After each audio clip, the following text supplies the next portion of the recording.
1990-91 was a sweet season for the Minnesota North Stars, but it couldn't have begun on a more sour note.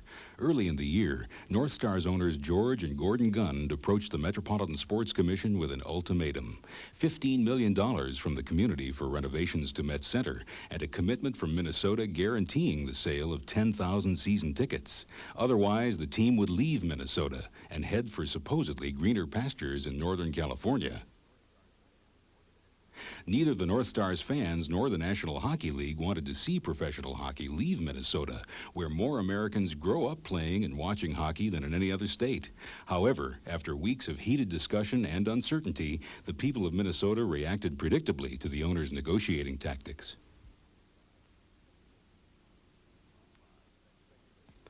Weeks went by, and speculation surrounded the team's future when the owners finally announced a possible sale to a group headed by California filmmaker and former Hartford Whalers owner Howard Baldwin for $31 million. As part of the sale, the NHL allowed the Guns to purchase an expansion franchise in San Jose, California. North Stars general manager Jack Ferreira announced he would accompany the Guns to California. Shortly thereafter, Stars head coach Pierre Pagé also announced he was leaving to take the general manager position with the Quebec Nordiques. Once the sale was completed, the new North Stars ownership went right to work to fill these vacancies. One of the first people pursued was former Philadelphia Flyers player and general manager Bobby Clarke. Clarke, a courageous, feisty, and fiercely competitive center, played 15 years for the Flyers, leading them to a number of divisional championships and 2 Stanley Cups. After retiring, Clarke moved to the front office, where he spent 6 additional years with the Flyers as general manager. On June 8th, Bob Clarke became the new North Stars general manager. In the meantime, more turmoil was taking place in the front office. Former Calgary Flames owner and shopping mall magnate Norman Green, a minor shareholder in the Baldwin ownership group, acquired the controlling interest of the North Stars by purchasing 51% of the team. And Green stated publicly that the North Stars would continue to call Met Center home rather than move to the new arena downtown. But I can assure you, down the road, we're going to have one of these in the Twin Cities, and it's going to be ours, and we're going to try and keep it for as long as possible. All of this seemed pretty complicated, but it didn't affect new general manager Bob Clarke, who only 2 weeks after he's hired names Bob Gainey as the North Stars' new head coach. Gainey, a former captain of the Montreal Canadiens, played 16 seasons with the Canadiens, including 8 as team captain. He also played on 5 Stanley Cup championship teams, winning the Conn Smythe Trophy as the most valuable player in the 1979 playoffs, and was respected throughout the league as a hard-working, two-way player, winning the NHL Best Defensive Forward Trophy 4 years in a row. Well, the adjustment back into the NHL was something that I was very familiar with. And the year that I was away, I realized that I wanted to get back into the NHL and be a part of the National Hockey League. I had 1 or 2 opportunities at different levels to become involved with different teams. And when I heard from Bob Clarke about the coaching position here, I was very interested, and it didn't take us very long to consummate a contract.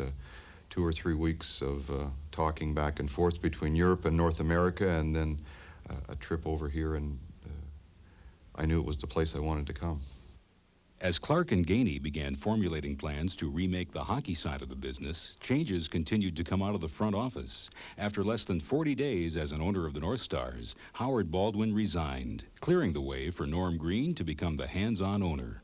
We're just talking about a couple of executives that have a difference of view, that are going to part amicably, and that the bottom line, as far as the community is concerned and the team is concerned, is that the goals will not vary, and if anything, the emphasis will be even greater on our success. And once he was in full control, it was right to the business at hand, as Green announced that general manager Bob Clarke was in Philadelphia to sign free agent forward Brian Propp. Propp, a 5-time All-Star who played 10 years with Philadelphia and a year with Boston, brought the North Stars not only a new scoring threat, but the kind of veteran leadership that a rebuilding team needs. Coach Gainey couldn't have been happier. When Brian Propp was added to our team, I thought it was a tremendous addition for a number of reasons. He was a proven NHL player who had scored regularly in 35 to 40 goal range over a 10-year period. He had moved out of a comfortable place in Philadelphia to a Stanley Cup final finish with the Boston Bruins, and he was ready to move on. But I think the thing that made it concrete in my mind was that Brian Propp wanted to come with our team.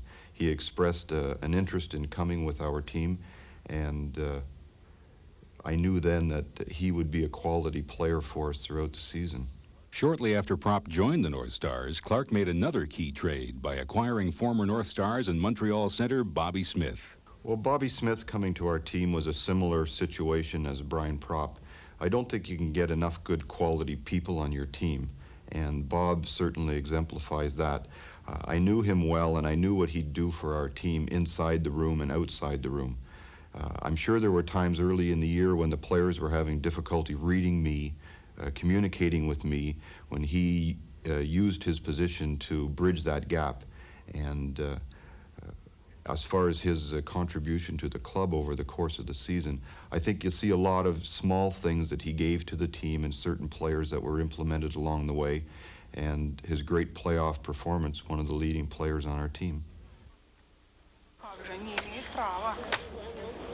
Soon, the new-look North Stars were ready for training camp. The date was September 7th, and in just a few days, the Stars would be heading for the Soviet Union. To prepare for the trip, Coach Gainey held a third day of practice at 5 a.m. so the team would be ready to cross 9 time zones. The trip turned out to be rough on the ice as well as off it. Well, the trip to the Soviet Union was definitely, it's tiring. I mean, it's a long flight over there. The accommodations aren't that great. And like I said, I mean, you still get the ice, but you don't get a chance to work on weights. There was no weight facilities around there to work out on. The food isn't all that great. You hear a lot of things with the shortages of, you know, food, of merchandise and everything, and everybody's standing in long lineups. I mean, 3 blocks from McDonald's. I mean, at home, if we have to wait 10 minutes at McDonald's, we're disturbed. It was type of a tough situation, I think, for everybody. You're trying to get ready for the upcoming season, and, you know, the surroundings weren't perfect, and you're eating food that you normally wouldn't eat, and it was tough, but, you know, personally, I knew what I had to do during the summer to get myself ready. After 10 long days in the Soviet Union, the Stars returned home with a 1-3 record and little progress made in helping the new players and coaching staff adjust to each other. In the meantime, owner Norm Green was working to renegotiate the devastating agreement that Howard Baldwin made with the Guns to send up to 30 North Stars players to the Guns' San Jose expansion team. We only had 24 players there playing, so I phoned John Ziegler afterwards. I said, John, here's the article. It says 30 of our players are going to San Jose. We only had 24. I need to buy 6 more players to fill up the roster. The most important thing we wanted to do was to be able to talk. And once we were able to talk under the auspices of Bill Wirtz and Cliff Fletcher and Paul Martha, we were able to do things for them, and they were able to do things for us. And we ended up phenomenal. We ended up losing very few players, and through the expansion draft, ended up to be a stronger team next year. As the Stars prepared for the regular season, problems continued to mount as defenseman Mark Tenorti is suspended for the first 10 games of the season for leaving the penalty box to fight Chicago's Chris Chelios in a preseason game. Tenorti recalls the incident.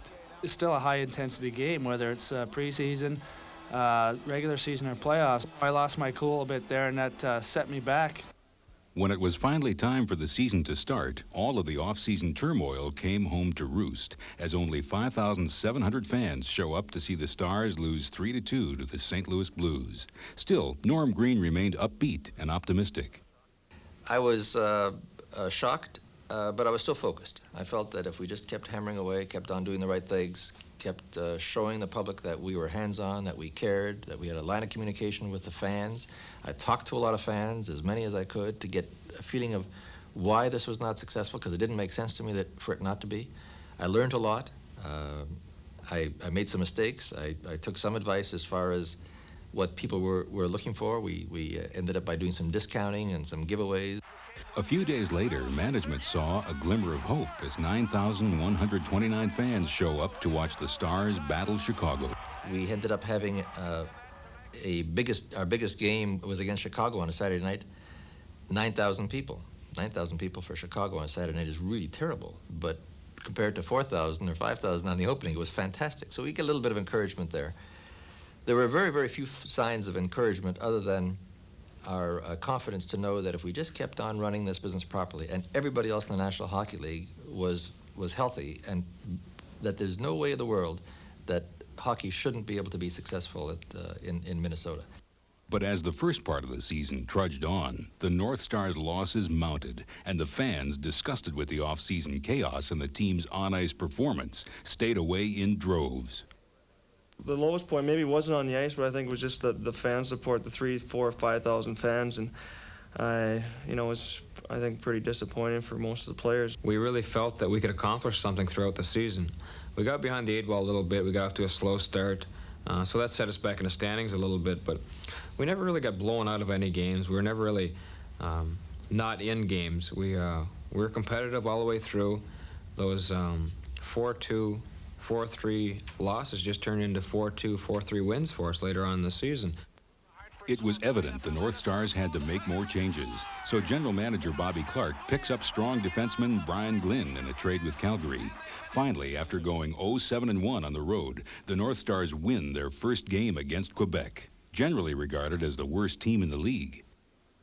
But a win's a win, and the Stars use the victory to build on while offering a glimpse into the future by playing hard and forging a tie against a tough Canadian team in Gainey's coaching debut at Montreal. Well, going back into the Montreal Forum was a special night for me.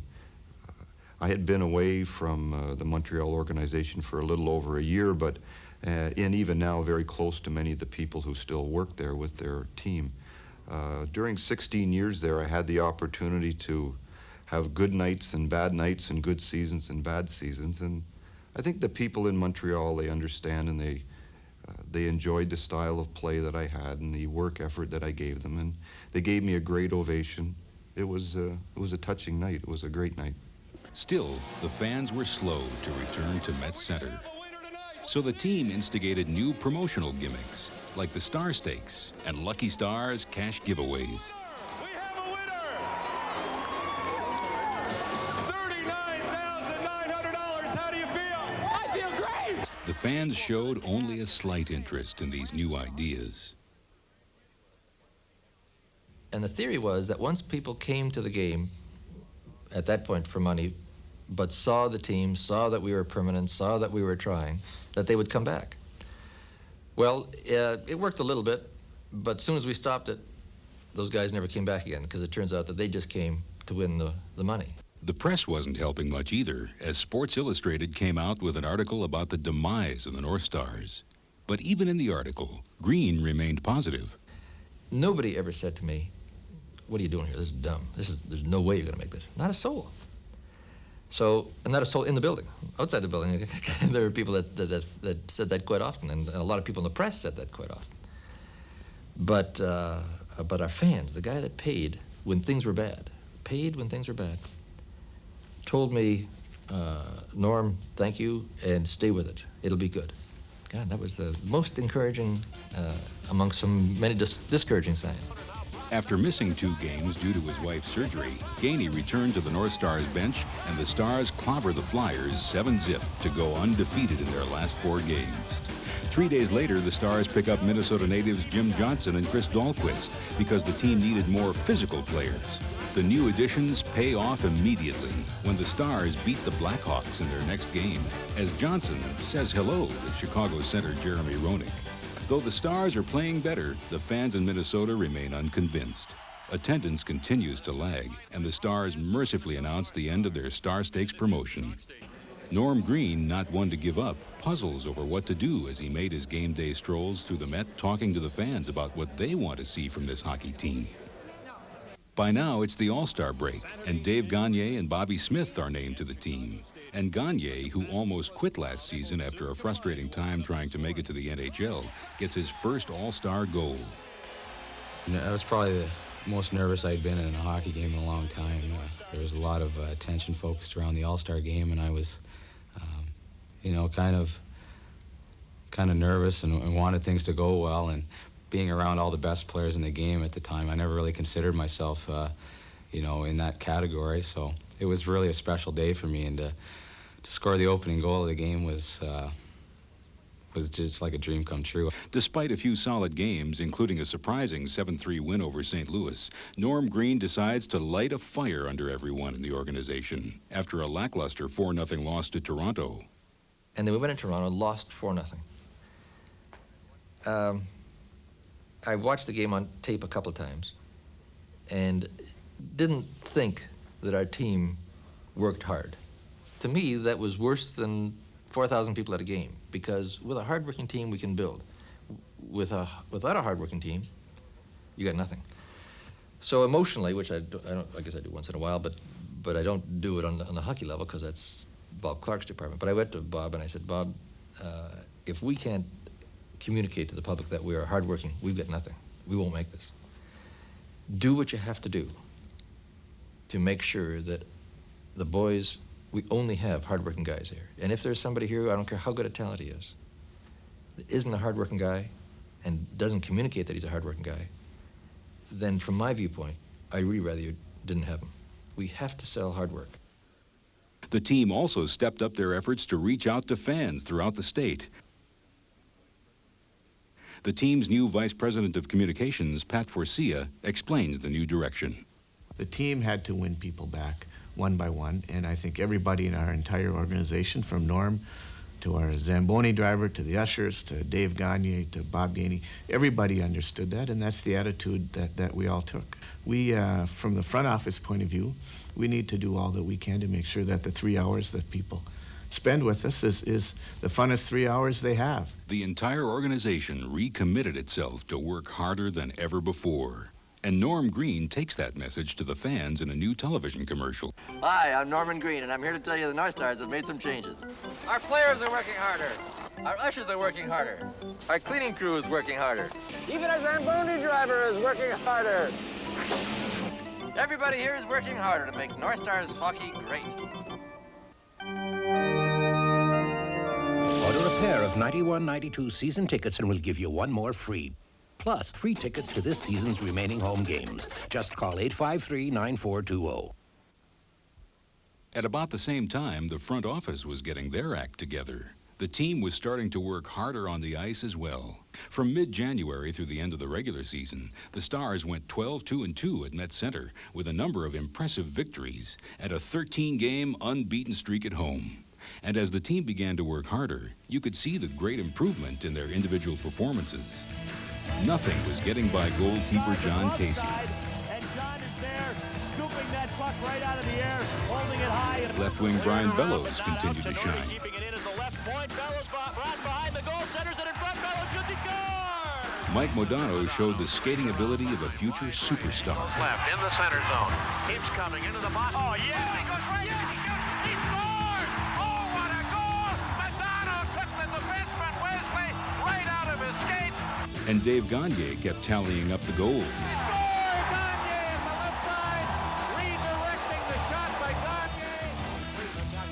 Left wing Brian Propp added the clutch veteran play he was acquired to provide. And Mark Tenorti came into his own as a threatening two-way defenseman. And when it came to hitting, the Stars were pretty tough with Kurt Giles.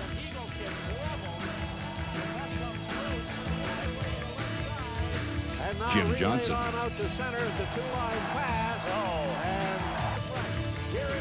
Chris Dahlquist. Out to center, Brendamore into the North Star zone, and he got flattened on a high, hard stick. Oh, Dahlquist caught him with the shoulder up high.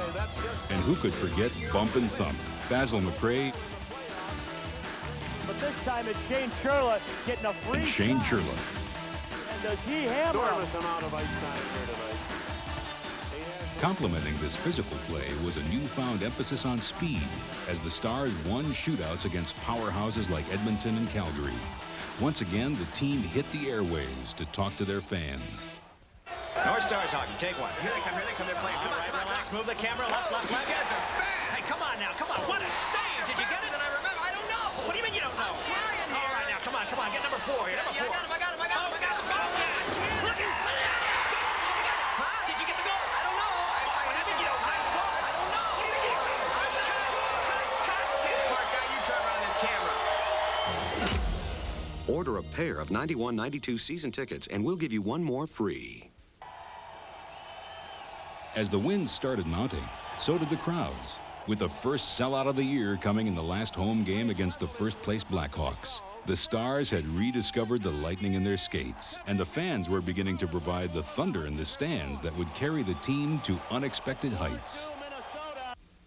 Since the Stars snuck into the playoffs with the second-worst record in the league, everyone knew it was going to be a long road.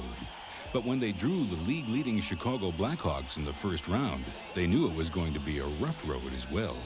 The Blackhawks were known around the league as a hard-hitting, nasty team that would beat you any and every way they could. And their hometown fans could be ruthless, making Chicago Stadium one of the toughest places to win in the NHL. The players knew what to expect from Chicago. They've always played with a lot of intensity, and they've always been a hard-working team, and I don't think you saw anything different in the playoffs from them. They pretty much had the same teams they did a year ago, so we knew what to expect from Chicago, and I think the fuel that was added to the fire was a comment made by the Chicago coaching staff where, you know, they were talking about the Stanley Cup and that they didn't want to happen this year what happened the previous year, and that was to go 7 games against Minnesota. They wanted to make it short and sweet and move on to, you know, bigger and better things. So that was the fuel on the fire that I think it really got most of the players. Game 1 at Chicago was everything the North Stars expected. A physical game filled with penalties. Chicago scored late in the game, descended into overtime, and after a penalty on Chicago, Brian Propp scored on a rebound of Mark Tenorti's shot. Chicago came back to tie the series with a 5-2 victory in Game 2, and then it was back to Met Center for Game 3, and the most controversial play of the series. The North Stars struck early and jumped out to a 5-2 lead in the first period.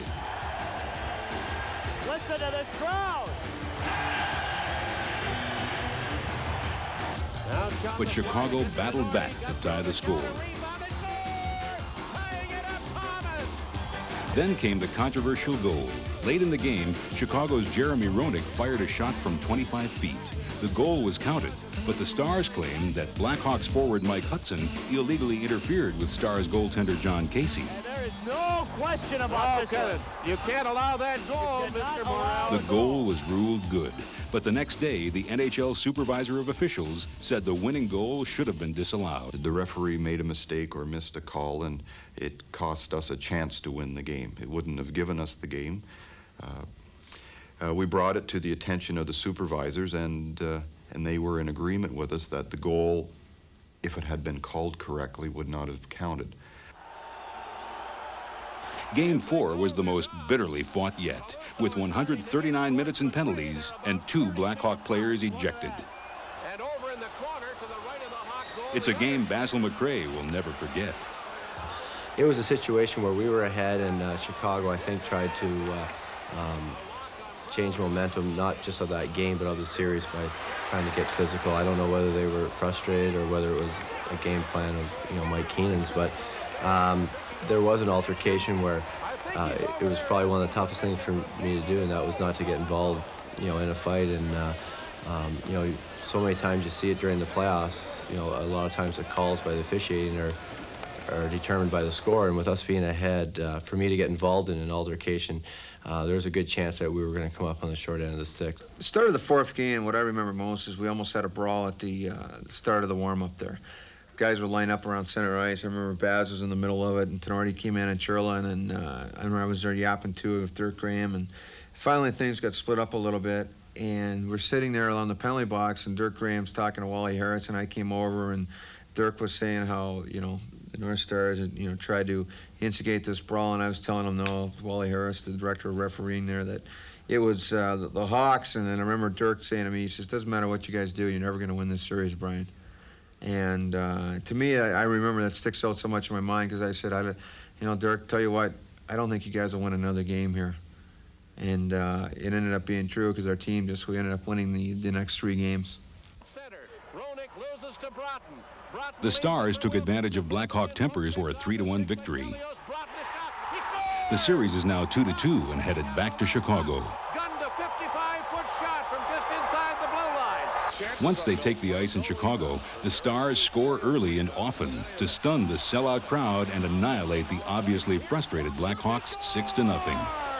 We usually didn't have very good games in Chicago, and it's probably the most challenging rink to play, and to win by that,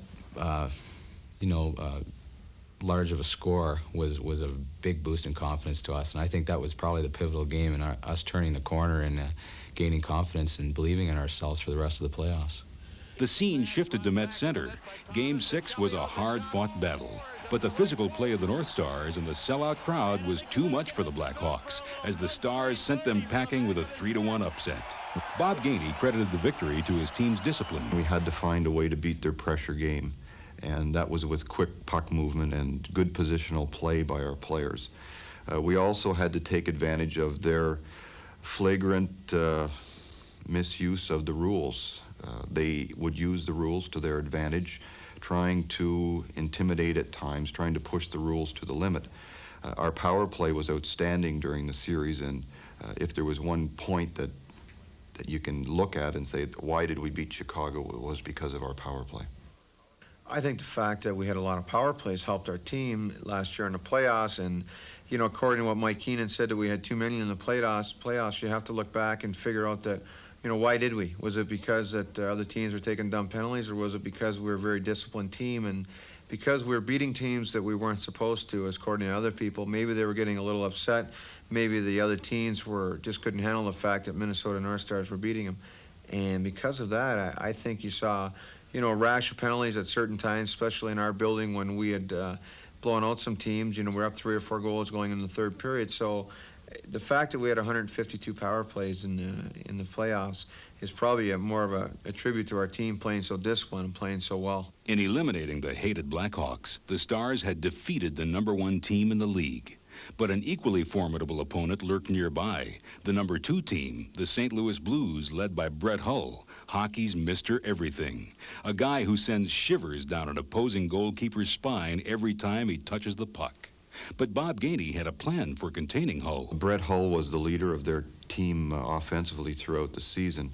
All through the season, we had close games with St. Louis, and there wasn't any time during the year, even early, where we didn't feel that we could beat St. Louis. I had followed St. Louis closely, and I knew that Brett Hull had never been shadowed before. He hadn't had that kind of coverage. When we took his prolific goal scoring away from their team, they became a team that we could handle and that we could adjust to and we could move with. Well, in the St. Louis series, we felt that we had to really be tight with Brett Hull. Gaetan Duchesne and myself primarily would go out and whenever he was on the ice, be within a stick length away from him, always be in contact with him just about wherever he went. And just to eliminate, their team tries to get him the puck, and he's the one that can score it in a split second. And so we wanted to try to be real close and deny him getting the puck. Throughout the series, Gavin and Duchesne were inside Hull's uniform. This kind of defensive pressure helped the Stars to a 2-1 victory in Game 1. After losing the second game, the Stars went back to the Met for 2 big victories, 5-1 in Game 3 and an 8-4 demolishment in Game 4. By this time, the momentum was really picking up at Met Center. It's fun. Actually, we just bought 6 season tickets tonight. A close-fought 4-2 loss in St. Louis prolonged the series, but the Stars returned home with a 1-game edge, looking to clinch their first Norris Division championship since 1984. Obviously, the coaching staff was ready for this big matchup, and the players had a way of getting ready as well. But we used to go from a ritual in the room. Before going out, there'd be Basil and Charles and myself at the door, and there'd be, if you pat the guy in the shoulder or hit the guy in the helmet, or you bang sticks or bang knees, and it was always the same thing. There's probably about 6 or 7 guys that would do it. Goalies would go first, and a few guys in between, but the last few guys would be the ones you'd say a couple of words like, the defense are great, or whatever it might be, or actually the defense would be the Bruise Brothers. I used to nickname them the Bruise Brothers, Jimmy Johnson and Chris Dahlquist, and they'd go out at the end and just little things. Each give each other a tap on the left shoulder, back and forth, Baz and I, and going down the aisleway, they'd always pat me and hit me in the rear and hit me in the shoulders and the head once with a stick, and it was just something that you did, and you were so scared because things were going so well that you wanted to keep doing it. Game 6 was a classic nail-biter, with the Stars finally prevailing 3-2 to become Norris Division champs. Bobby Smith will never forget what it was like to win the Norris Division championship at home in front of a sellout crowd. I think it was a tremendous feeling for me and for all the players to eliminate the two teams that we had been looking at with starry-eyed all year long. Chicago and St. Louis beat up on us in a pretty good fashion over the course of the regular season. But when it came down to playing both those teams nose to nose, we proved we were the better team, and it was an incredibly satisfying feeling, and it was also another step towards our eventual goal, the Stanley Cup. Now the North Stars were on a roll, and it wasn't just the team. Stars tickets were the hottest ticket in town, and it seemed everyone joined in on the fun, except a no-nonsense Bob Gainey. Duchesne slides it to Smith. He shoots. He scores! Bobby Smith from the Duke makes it 3-0. He shoots. He scores! Bobby Smith from the Duke makes it 3-0 North Stars. And oh, did Smith put a move on Chelios before launching that rocket. It's Bobby's first goal of the playoffs and gives the North Stars a commanding lead. Order a pair of 91-92 season tickets, and we'll give you one more free. Minnesota is a really good hockey state. It's probably the best state in the United States for hockey at the amateur level, and there's a lot of hockey fans, but they know their game, and they're critical, and they know when you're not putting out. And I think that once we started to succeed a little bit, they saw a little bit of a different image in our team, and they wanted to come out and support us. When we started winning and started getting those bigger and noisier crowds, it only caught fire. And as anybody knows who's played a sport or anybody's involved in something like this, there's nothing better than playing in front of a full house. There's absolutely nothing better than coming out and hearing the people go crazy. It's hard to explain because until you felt it, one way with the screaming crowds, the full crowds, and you've seen it where it's been empty, it's been 5,000, 6,000 people, you've gone from one extreme to another. It's hard to explain the difference because it's a great feeling. It's so much easier to get up emotionally, and I think when your emotions are high, you don't think about being tired. As the Stars prepared for the Campbell Conference Championship Series with the defending Stanley Cup champion Edmonton Oilers, the focus was on two goalies, Edmonton's Grant Fuhr, often called the greatest goalie in the world, and the red-hot John Casey. Until now, the Stars had been able to surprise their opponents and grab a victory in the first game, but Edmonton was a city with a winning hockey tradition, and nobody was going to sneak anything away from the Oilers. Edmonton jumped out to an early lead, scoring just 2 minutes into Game 1. But the Stars came firing back. Rotten shot, and that ricocheted in front. They score! Gagne! And mighty Casey slammed the door on the Oilers again and again, preserving a 3-1 Stars win. Holding true to their pattern so far, the Stars were flat in Game 2 and took it on the chin 7-2. Then, it was back to the crazed confines of the Met, where the Stars came out on fire to win their 6th straight home playoff game with a decisive 7-3 victory. The Stars stayed hot in Game 4 and jumped all over Fuhr early to bury the Oilers 5-1. Stuart Gavin remembers what it was like to hold a high-powered offense like Edmonton's in check. We had found out in the previous two series that a lot of our success was coming on specialty teams. We were frustrating other teams with real tight checking. And that was everyone on the whole team taking the man and trying to frustrate their players, whether it be right from their top player to their player that only played on the fourth line, say. And I think that the style was a game we were trying to keep it tight and frustrate them. And our power play had worked really well in the first two series, and it continued to work really well against Edmonton. And we wanted to try to capitalize on that. And plus, just deny them any scoring chances. So we waited for our chances and just tried to frustrate them, and it worked well. The Stars took the final game at Edmonton with a 3-2 victory. Veteran Bobby Smith describes his game-winning goal in Game 5. The Oilers had just tied the game 2-2. They had lots of momentum, and their fans were really into the game. Right after that, Chris Dahlquist and Stuart Gavin teamed up to get me a scoring chance. Fortunately, I was able to beat Fuhr one-on-one. We had the lead, and even though 15 minutes remained in the game, we felt our chances to win were outstanding.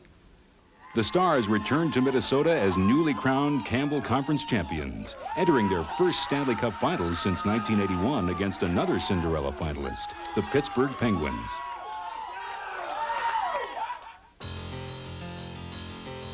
The showdown was set. The Stars versus the Pittsburgh Penguins. The first Stanley Cup final in 57 years between two teams who had never won a cup, and the first in a decade between two American teams. Pittsburgh was certain to be a tough opponent with a multifaceted, high-powered offense featuring the likes of Paul Coffey, Mark Recchi, Kevin Stevens, and especially Mario Lemieux. Players the Stars had a lot of respect for. You know, we had a game plan against Mario Lemieux, realizing that, you know, if he's not the elite player in the league, he's in the top, you know, 2 or 3. So we really wanted to concentrate on, you know, of course, being tough on Mario Lemieux, but also playing the other 4 guys tough, because, you know, if we all sort of try and take Mario Lemieux like 2 or 3 guys, then that's when he's most dangerous. He sets up his, you know, his wingers, and you know, all 4 guys on the ice. You know, he's got great, you know, great view of the ice, and I think that was our biggest concern about not only his ability to score, but to set up other players. Lemieux's assets are, you know, his great sense for the ice, his reach, which gets him a lot of loose pucks, and he's got a great shot. He's aware of what's going on the ice, and he knows where players are. He's got great hockey sense, and he's good around the net. He's a good passer. He's a great hockey player. Paul Coffey, however, was questionable because of a broken jaw, but with his skating and scoring ability, the Stars knew they had to be prepared. Paul Coffey is a great player offensively, and he can and defensively. You know, we felt that he was a spark plug to their team, but we also knew that he had been hurt and hadn't played that long, and he was supposed to be weak. Lost quite a bit of weight. He played primarily on the power play and saw sporadic duty. But when he was out there, you know, you had to pay it with his skating speed. He can take it from end to end. He's an exciting player to watch, but you know, we weren't there to watch him either. We wanted to make sure that he didn't get going and do any damage. The Penguins were coached by Minnesota native Bob Johnson, a professor of the game who started his coaching career at Minneapolis Roosevelt High School, spent many years at the University of Wisconsin, and also coached the Calgary Flames. The Stars were confident going into Game 1 at Pittsburgh. North Star veterans Neil Broughton and Bobby Smith turned back the clock and turned a 3-3 tie into the go-ahead and winning goals in a thrilling victory. Smith remembers getting that early lead in the series. It was a great feeling to win the first game in Pittsburgh. We had had great success in our previous 3 series by stealing the first game in the other team's rink.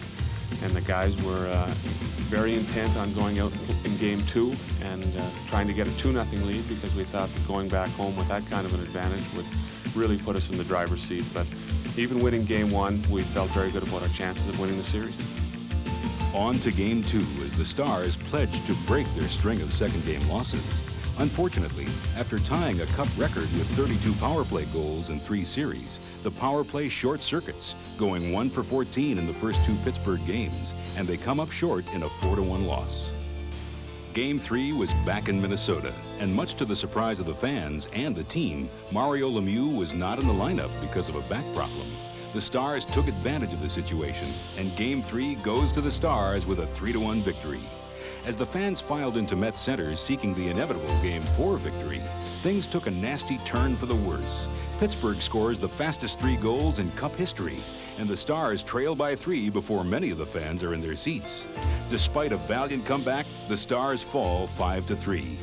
A loss that really hurt for Coach Gainey and his hard-working players. Things had gone along pretty well all during the playoffs, and, you know, against Chicago we lost 2 games in a row, but that was the only time we lost 2 games in a row. So we always, you know, if we lost one game, we'd come back and win the next game, and we never really got ourselves in a situation or in a losing streak. And you know, once we lost that the second game, it tied it up. I think that we started second guessing ourselves, and maybe, you know, I think, you know, for years to come we'll still, you know, try and figure out what happened, because it just seemed to, you know, not just slip away from us, but, you know, the bottom went right out of the rink. I think the big thing in that series against the Pittsburgh series is that we were like the reciprocal of what the teams we'd beaten in the past, and that was we took penalties, and we seemed to get frustrated. We seemed to focus somewhat on the officiating, and you know, things didn't go our way against Pittsburgh the way they had in the previous 3 rounds, and